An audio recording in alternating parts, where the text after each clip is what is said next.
Assalamualaikum warahmatullahi wabarakatuh. Kami dari kelompok 7 mata kuliah Manajemen Operasi kelas A IAIN Pekalongan yang beranggotakan saya sendiri Miftah Aulia KIST NIM 4318026.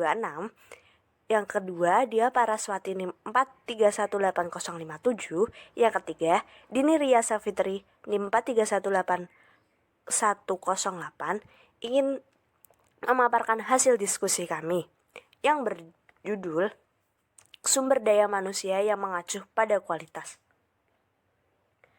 Memasuki pada pembahasan yang pertama, yaitu perencanaan sumber daya manusia. Yang pertama, pengertian perencanaan sumber daya manusia. Menurut Eric Vetter dalam Jackson dan S. Schuller tahun 1990, mendefinisikan perencanaan SDM sebagai proses di mana manajemen menetapkan bagaimana organisasi seharusnya bergerak dari keadaan SDM sekarang ini menuju posisi SDM yang diinginkan di masa depan. Dari konsep tersebut, perencanaan SDM dipandang sebagai proses linier dengan menggunakan data dan proses masa lalu sebagai pedoman perencanaan di masa depan. Proses analisis kebutuhan SDM bagi organisasi secara sistematik dan terus-menerus di bawah perubahan kondisi dan perkembangan kebijaksanaan kepegawaian yang sesuai dengan efektivitas jangka panjang organisasi. Perencanaan SDM itu penting dilakukan karena untuk meyakinkan dan memastikan bahwa sejumlah pekerjaan dalam jumlah tertentu yang memenuhi prasyarat sudah tersedia pada suatu kurun waktu tertentu.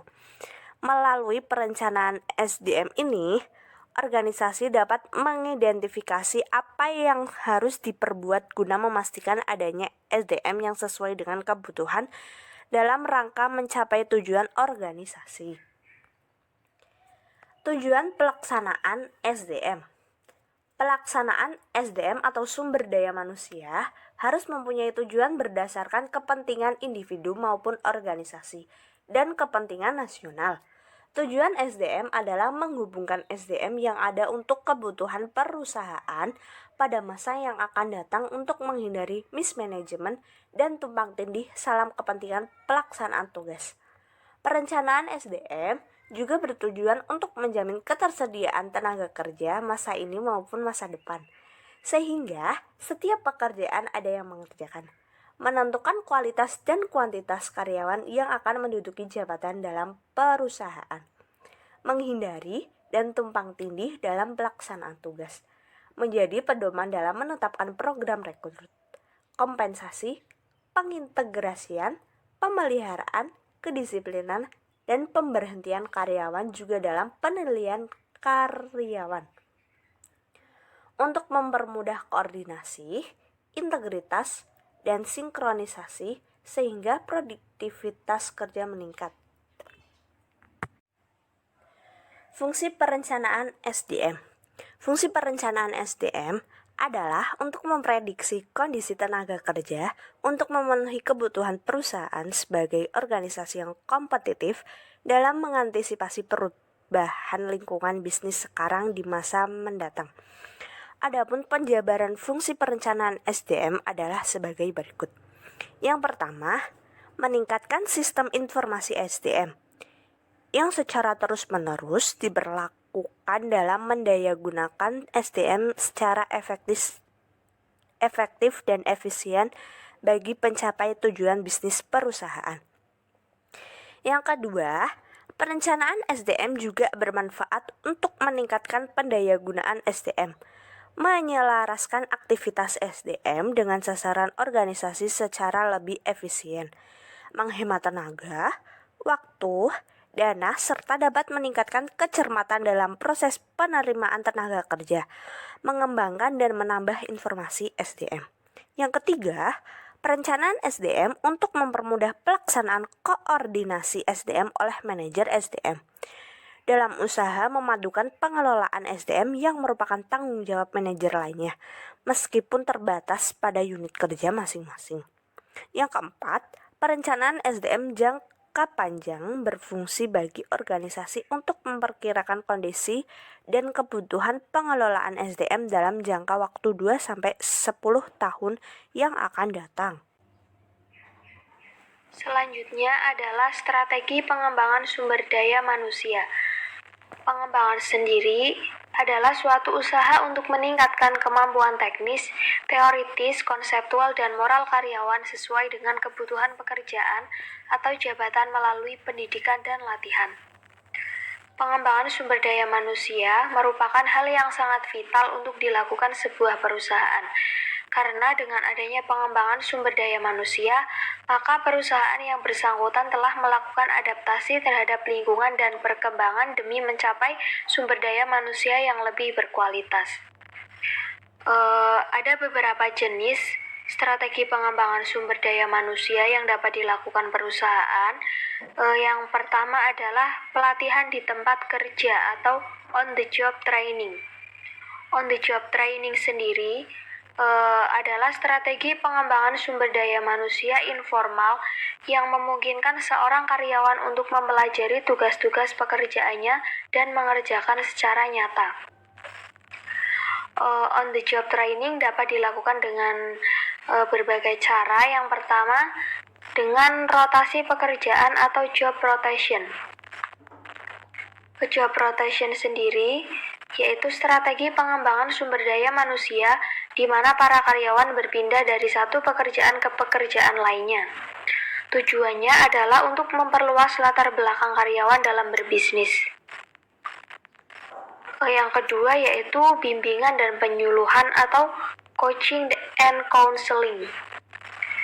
Coaching and counseling adalah jenis strategi pengembangan sumber daya manusia dalam pelatihan di mana atasan mengajarkan kepada bawahannya mengenai keahlian dan keterampilan. Dalam hal ini, supervisor diperlukan sebagai petunjuk untuk memberitahukan kepada pesertanya tentang tugas yang akan dilakukan dan bagaimana cara mengerjakannya. Coaching telah menjadi cara yang unggul yang dilakukan perusahaan dalam pengembangan sumber daya manusia. Sedangkan counseling adalah jenis pelatihan dengan cara diskusi antara karyawan dengan manajer mengenai hal-hal yang bersifat pribadi, seperti aspirasi, keinginan, dan lain-lain. Yang ketiga adalah magang atau apprenticeship. Biasa digunakan untuk pekerjaan yang membutuhkan keterampilan yang relatif tinggi. Program ini biasanya mengkombinasikan on-the-job training dengan pengalaman. Sistem magang ini dapat mengambil 4 macam kegiatan. Yang pertama, seorang pegawai belajar dari pegawai lain yang lebih berpengalaman. Yang kedua, coaching. Dalam hal ini, seorang pemimpin mengajarkan cara-cara kerja yang benar kepada bawahannya di tempat pekerjaan dan cara-cara yang diajarkan atasan tersebut diikuti oleh pegawai yang sedang mengikuti latihan. Yang ketiga, menjadikan pegawai yang dilatih sebagai asisten. Yang keempat, menugaskan pegawai tertentu untuk duduk dalam berbagai panitia, sehingga yang bersangkutan mendapat pengalaman lebih banyak. Yang keempat adalah demonstrasi dan pemberian contoh, atau demonstrasi and example, yaitu pelatihan yang dilakukan dengan cara peragaan dan penjelasan langsung tentang cara mengerjakan suatu pekerjaan melalui contoh-contoh yang didemonstrasikan. Pelatihan ini sangat efektif karena selain mendapat teori, peserta juga dapat melihat dan mempraktekannya secara langsung, sehingga teori dan praktek dapat langsung dipadukan. Selanjutnya yaitu pelatihan di luar tempat kerja atau off-the-job training. Off-the-job training sendiri adalah pelatihan yang dilakukan di tempat kerja terpisah, di luar tempat kerja atau di luar waktu kerja. Tujuan off-the-job training itu untuk meningkatkan pengetahuan dan keterampilan karyawan agar karyawan lebih memiliki kesempatan untuk bertukar pengalaman dengan karyawan lain dan agar karyawan mendapatkan ide-ide baru yang dapat mereka bawa ke tempat kerja.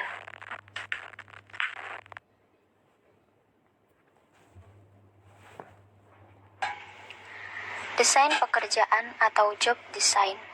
Desain pekerjaan adalah proses penentuan tugas-tugas yang akan dilaksanakan, metode-metode yang digunakan untuk melaksanakan tugas, dan bagaimana pekerjaan tersebut berkaitan dengan pekerjaan lainnya dalam organisasi. Konsep dan peran desain pekerjaan. Spesialisasi sumber daya manusia harus mempunyai pemahaman tentang desain pekerjaan, karena desain pekerjaan merefleksikan organisasi lingkungan dan permintaan. Perilaku perancang desain pekerjaan mengambil elemen-elemen ini sebagai pertimbangan dan mencoba untuk menciptakan pekerjaan yang merupakan gabungan antara kepuasan dan produktivitas. Produktivitas dan kepuasan tenaga kerja memberikan umpan baik bagaimana sebaiknya pekerjaan itu dirancang. Teknik desain pekerjaan. Teknik-teknik desain pekerjaan dapat dilakukan dengan cara 1. Simplikasi pekerjaan 2. Rotasi pekerjaan 3. Pemekaran pekerjaan dan 4. Pemarkayaan pekerjaan. Simplikasi pekerjaan itu sendiri yaitu merupakan suatu teknik desain pekerjaan yang mengarah kepada pekerjaan yang sangat terspesialisasi. Yang kedua, rotasi pekerjaan, yaitu teknik desain pekerjaan dengan memungkinkan adanya rotasi pekerjaan akan membuat seorang pegawai secara sistematis berpindah dari satu posisi ke posisi atau pekerjaan yang lainnya di dalam organisasi. Pemarkayaan pekerjaan merupakan suatu teknik desain pekerjaan dengan mengadakan perluasan pekerjaan.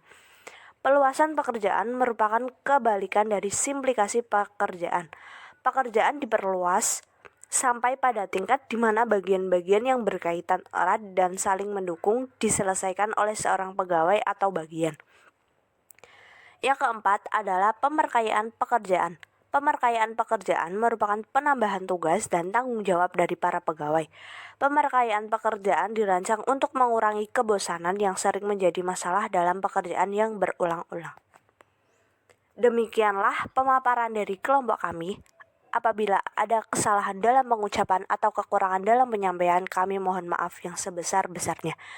Wassalamualaikum warahmatullahi wabarakatuh.